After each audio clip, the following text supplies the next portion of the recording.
Mengantisipasi kenaikan harga sembako menjelang bulan puasa, Dinas Perdagangan Perindustrian dan Koperasi Kabupaten Biren menggelar pasar murah ke sejumlah kecamatan dalam Kabupaten Biren, Aceh Utara. Hal ini dilakukan guna mencegah adanya permainan harga di tingkat agen dan pengecer.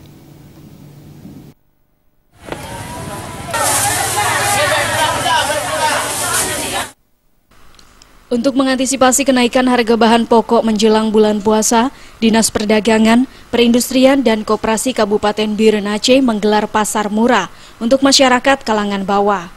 Sejumlah bahan pokok yang disediakan masing-masing minyak goreng 2 kg, gula 2 kg, dan 10 butir telur yang sudah dipaketkan dan dijual dengan harga Rp48.000.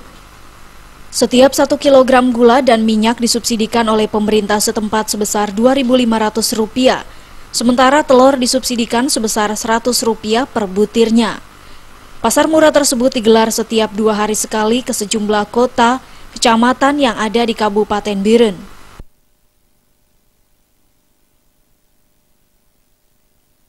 Pertama, mengantisipasi kenaikan harga barang pokok.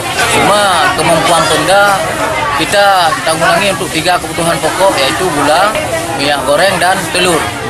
Jadi satu paket 1 kilo kita subsidi Rp2.500. Kalau telur kita subsidi Rp200 per butir. Jadi siapa saja boleh beli.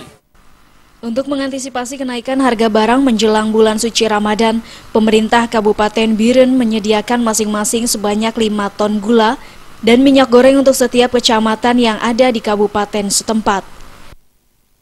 Dari Aceh Utara, Aceh, Tim Liputan.